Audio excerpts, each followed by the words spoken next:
नमस्ते बच्चों, कैसे हो सब? सब बढ़िया। संस्कृत कक्षा 12 में अपनी पाठ्य पुस्तक है विजेत्री। इस पाठ्य पुस्तक के 6 पाठ पढ़ चुके अपन। आज 7वां पाठ चलेगा जिसका नाम है नंदिनी कथा। ये नंदिनी कथा पाठ रघुवंशम से लिया गया है। रघुवंशम नामक महाकाव्य से लिया गया है। रघुवंशम क्या है? एक महाकाव्य है। और इस महाकाव्य को किसने लिखा है? कालिदास ने। रघुवंशम नामक महाकाव्य को कालिदास ने लिखा है।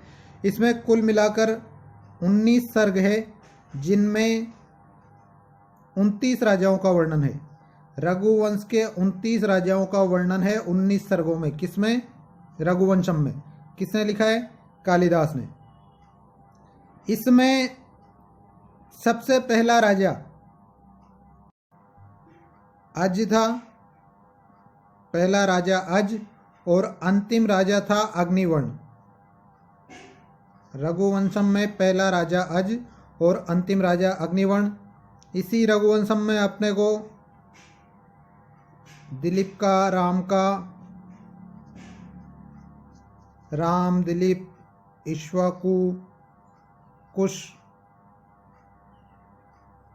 इस तरह से 29 राजाओं का वर्णन मिलता है। और जो अंतिम राजा था अग्निवर्ण, उस राजा के वर्णन के साथ ही यह रघुवंशम समाप्त हो जाता है। जो अपन पाठ पढ़ने वाले हैं उस पाठ में मुख्य रूप से राजा दिलीप और सुदक्षिणा की कहानी है। दिलीप की और सुदक्षिणा की कहानी है। इन दोनों के पास सभी तरह की धन संपत्ति थी, लेकिन एक कमी थी कि इनके कोई संतान नहीं थी। मतलब ये संतानहीन थे। और संतान प्राप्ति के लिए ये कई तरह के प्रयत्न करते हैं, लेकिन इन्हें संतान प्राप्ति नहीं होती है। अंत में ये संतान प्राप्ति का आशीर्वाद प्राप्त करने के लिए गुरु वशिष्ठ के आश्रम में जाते हैं। और वशिष्ठ के आश्रम में जाने के बाद वहाँ पर वशिष्ठ मुनि इनसे कहते हैं कि तुम नंदिनी की सेवा करो। किसकी? नंदिनी की सेवा करो, जो एक गाय है और कामधेनु नामक जो देवताओं की प्रसिद्ध गाय है उसकी पुत्री है।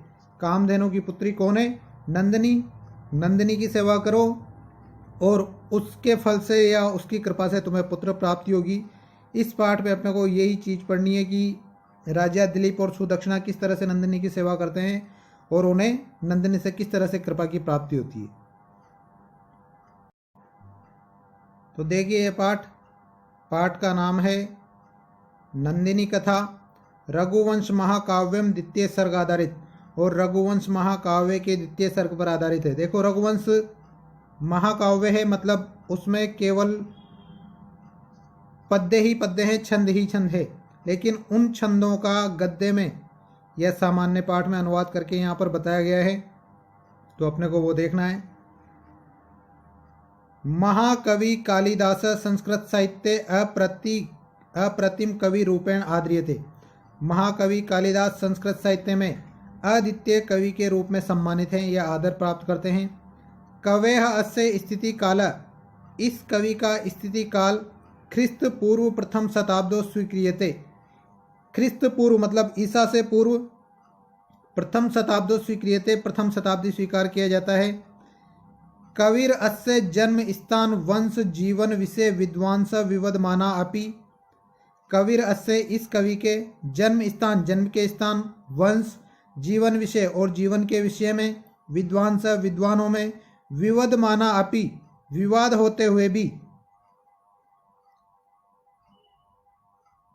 जनश्रुति भी लोकोक्तियों के द्वारा, कहावतों के द्वारा या जनश्रुतियों के द्वारा, अनुमाने और अनुमानों के आधार पर, तस्य रचना साक्ष्यश्च और उनकी रचना जो उन्होंने ग्रंथ लिखे हैं उन ग्रंथों के साक्ष्यों के आधार पर, स्वीकुर्वन्ति यत् स्वीकार किया जाता है। यत् का मतलब कि।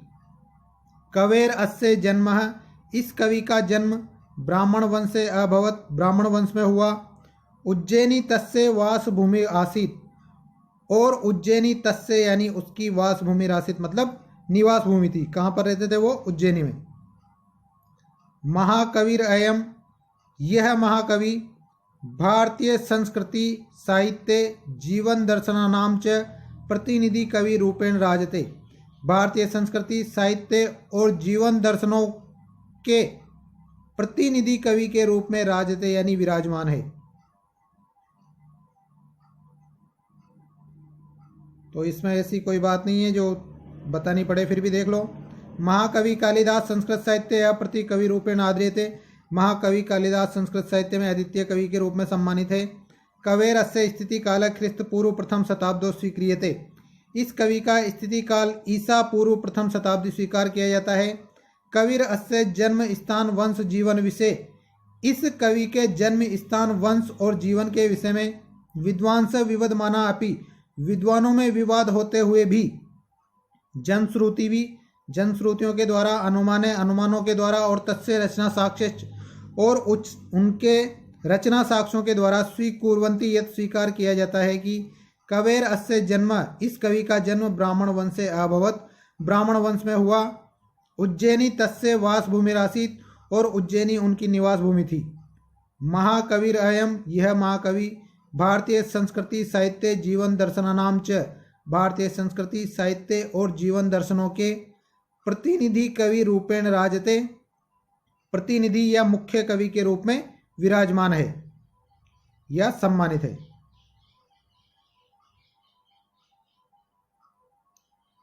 आगे देखिए, कालिदासस्य काव्ये, कालिदासस्य षष्ठी विभक्ति, कालिदास के काव्य यानी काव्य में काव्योचित भाव गांभीर्यम, काव्य में जो उचित होता है ऐसे भावों की गंभीरता, प्रेमाभिव्यक्ति, प्रेम की अभिव्यक्ति, प्रकृति चित्रण, प्रकृति का चित्रण, शास्त्रोचित भव्यता, औदार्य, शास्त्रों के लिए जो आइडियल है, आदर्श है, ऐसी भव्यता और उदारता, रस छंद अलंकार आदिनी, रस छंद अलंकार आदि, काव्य कला निकसानी, जो काव्य कला के निकस का मतलब कसौटियाँ हैं, जो काव्य कला की कसौटियाँ हैं, और प्रतिमानानि च, और प्रतिमान अतिशयन फलितानि, अद्वितीय रूप से या अत्यधिक रूप से फलित होते हैं।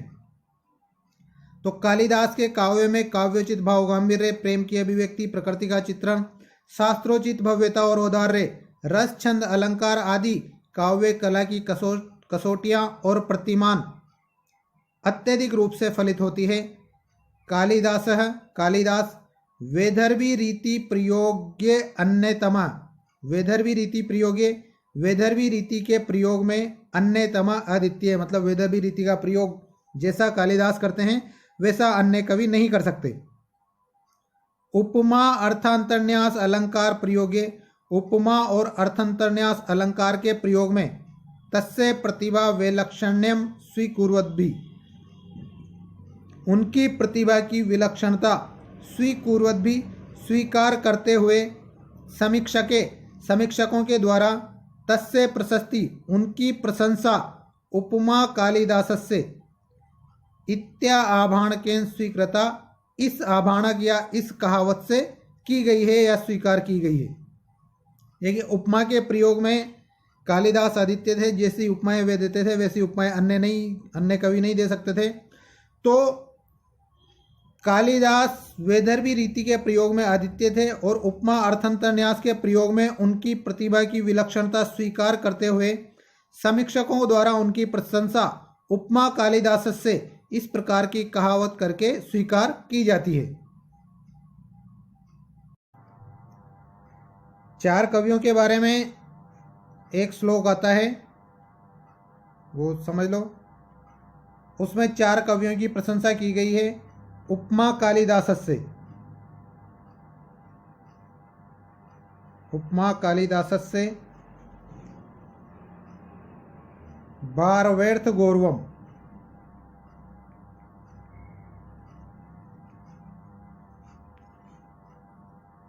दंडिनः पदलालित्यम,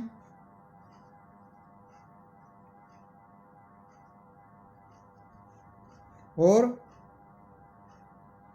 माघे संति त्रयो गुणा।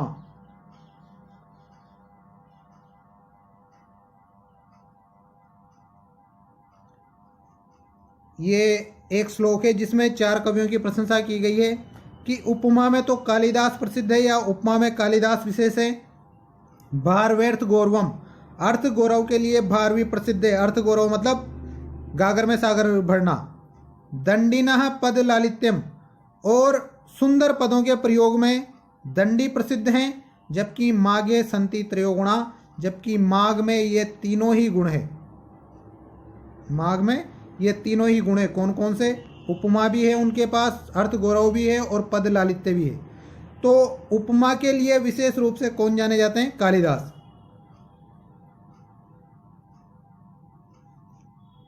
अयम कवि विद्वत समाजे, यह कवि विद्वानों के समाज में कविता कामिनी विलास दीपशिखा इत्यादि भी उपाधि भी बहु सम्मानिता अस्ति। यह कवि विद्वानों के समाज में कविता कामिनी विलास, ये कालिदास का अन्य नाम है, मतलब उनका विशेषण है एक तरह से। दीपशिखा इत्यादि उपाधियों से बहु सम्मानिता अस्ति, अत्यधिक सम्मानित किए गए हैं। किम बहुना, इससे ज़्यादा तो क्या कहें। तस्य विलक्षण वर्णन नैपुण्यम, उनके अद्वितीय वर्णन की निपुणता को। अद्भुताश्च काव्य शैलीम संवीक्षे, और अद्वितीय या अद्भुत काव्य शैली को देख करके। एव ही समीक्षके, समीक्षकों के द्वारा उच्यते कहा गया है यत की। अब इससे ज़्यादा तो क्या कहें, परंतु उनके विलक्षण वर्णन निपुणता और अद्भुत काव्य शैली को देखकर ही समीक्षकों के द्वारा कहा गया है कि क्या कहा गया है। पुरा कविना गणना प्रसंगे, पुरा यानी प्राचीन, कविना कवियों के, गणना प्रसंगे गिनती करने के प्रसंग में या गिनती करने के संदर्भ में कनिष्ठिका अधिष्ठित कालिदास है। कनिष्ठिका अधिष्ठित कालिदास है। कालिदास कनिष्ठा या कनिष्ठिका उंगली पर अधिष्ठित हैं। अद्यापि आज भी तत्तुल्य उनके समान कवेर अभावात, कवि के अभाव से अनामिका, जो अनामिका उंगली है वह सार्थवती बभू, वह सार्थक हो गई है। ये क्या कह रहा है कि पहले कवियों की गणना के प्रसंग में कालिदास कनिष्ठिका अधिष्ठित है, मतलब सबसे छोटी उंगली पर अधिष्ठित है। और अद्यापि आज भी तत्तुल्य कव्येर अभावात, उनके समान किसी कवि के अभाव से या उनके समान कोई कवि नहीं हुआ है, इस कारण से अनामिका सार्थवती बभू, अनामिका सार्थवती हो गई है। देखिए अपनी 5 उंगलियां होती है, मैं बता देता हूँ। ये 5 उंगलियां हैं, ये कनिष्ठिका, ये अनामिका, ये मध्यमा जिसमें अपन क्या बोलते हैं, रिंग फिंगर, जिसमें अंगूठी पहनते हैं, ये वाली तर्जनी, और ये अंगुष्ठ। तो जब भी अपन गिनती चालू करते हैं तो कहाँ से करते हैं?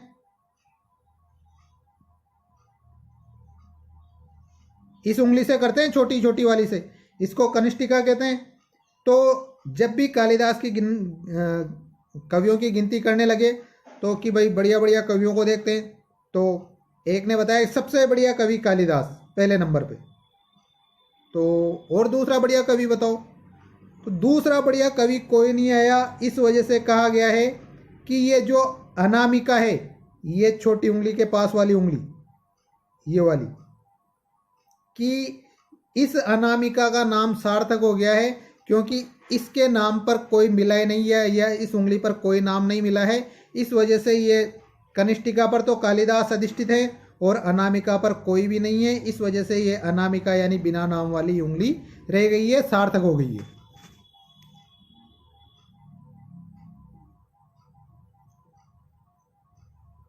अस्य महाकवे, इस महाकवि के सांप्रतम अब सप्त रचना सम उपलभ्यन्ते, 7 रचनाएं प्राप्त होती है। इस महाकवि की या कालिदास की 7 रचनाएं प्राप्त होती है।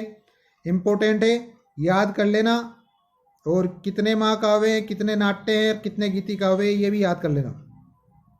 महाकाव्यम द्वयम, 2 महाकाव्य है, एक रघुवंशम, दूसरा कुमार संभवम।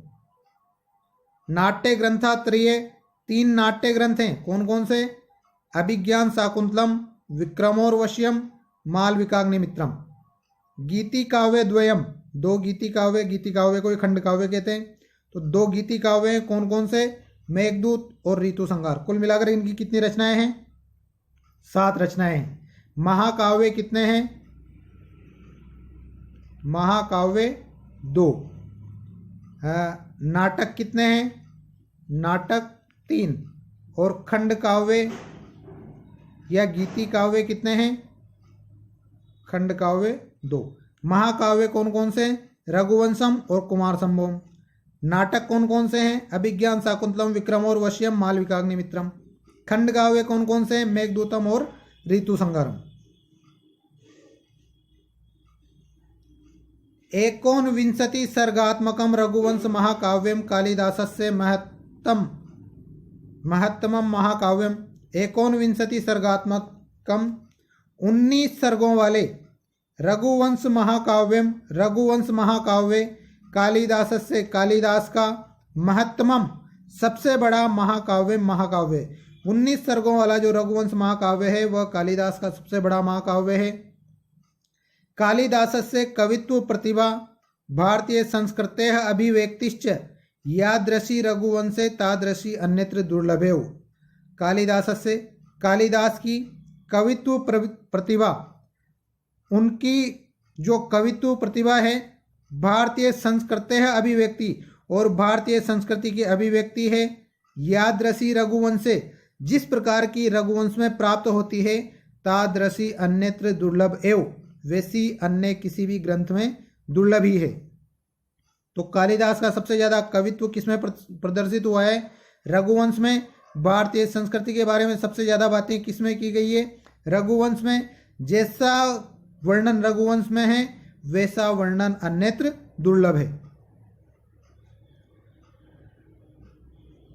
अस्य ग्रंथस्य वैलक्षण्याद एव, इस ग्रंथ की विलक्षणता से ही कविर अयम, यह कवि रघुकार इति नामना विश्रुतः, इस नाम से प्रसिद्ध हो गए हैं। देखिए यहां पर रघुकार का मतलब है रघुवंशम महाकाव्य का निर्माण करने वाले, और एक रघुकार का अर्थ है राम को बनाने वाले। तो यहां पर जो कालिदास को रघुकार कहा गया है उसमें दोनों ही हैं, रघुवंशम भी है, राम को बनाने वाला भी है। मतलब रघुवंशम से राम को बहुत ज़्यादा प्रसिद्धि मिली, और रघुवंशम की जो रचना है वो भी कालिदास ने की है। इस वजह से इस विलक्षणता को अस्य ग्रंथस्य वैलक्षण्याद एवं, इस ग्रंथ की विलक्षणता से ही कविर अयम, यह कवि रघुकार इति नामना विश्रुत, रघुकार इस नाम से प्रसिद्ध है।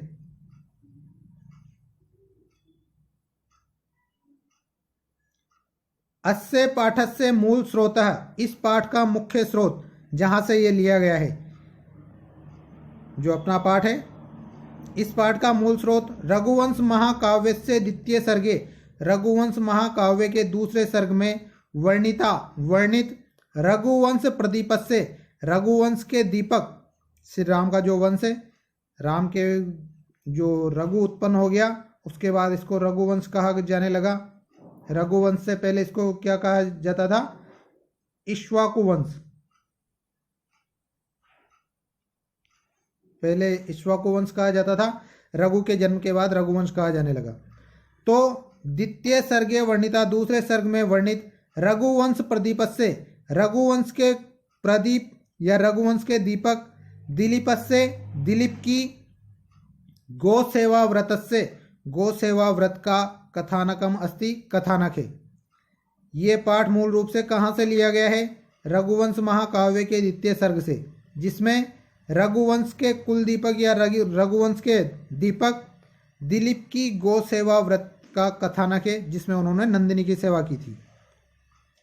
संतानहीनो स भूपति, संतानहीन स भूपति यानी वह राजा, स्वकुल गुरु, अपने कुल गुरु, वशिष्ठ से आदेशात, वशिष्ठ के आदेश से, कामधेनो पुत्र्या, कामधेनु की पुत्री, नंदिन्या, नंदिनी की सेवाम कृतवान, सेवा करता है। अपने कुलगुरु वशिष्ठ के आदेश से जो राजा दिलीप है वह कामधेनु की पुत्री नंदिनी की सेवा करता है। किसके लिए? संतान प्राप्ति के लिए। तस्य एव कृपया, उसी की ही कृपा से रघु नामकम पुत्रम लब्धवान, उसे रघु नामक पुत्र प्राप्त हुआ, जिस वजह से इस वंश का नाम क्या पड़ा, रघुवंश। उपाख्याने अस्मिन, इस उपाख्यान में या इस कथा में, अस्माकम देशे शासका नाम, हमारे देश में, सप्तमी विभक्ति है, हमारे देश में शासका नाम, शासकों की या राजाओं की, गो भक्ति, गायों के प्रति भक्ति, तपोव्रति, तप का व्रत, और सांस्कृतिक मूल्यान प्रति श्रद्धाश्च वर्णिता, सांस्कृतिक मूल्यों के प्रति श्रद्धा भी वर्णित है।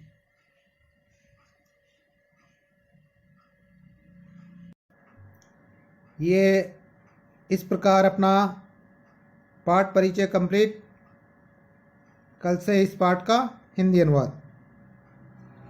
ठीक है, कौन सा 7वां पाठ चल रहा है, अपने कुल मिलाकर 14 पाठ है, मतलब 50% कोर्स हो गया है। ठीक है, तैयारी करते रहना, पेपर कैसा भी आए आपको घबराना नहीं है। धन्यवाद।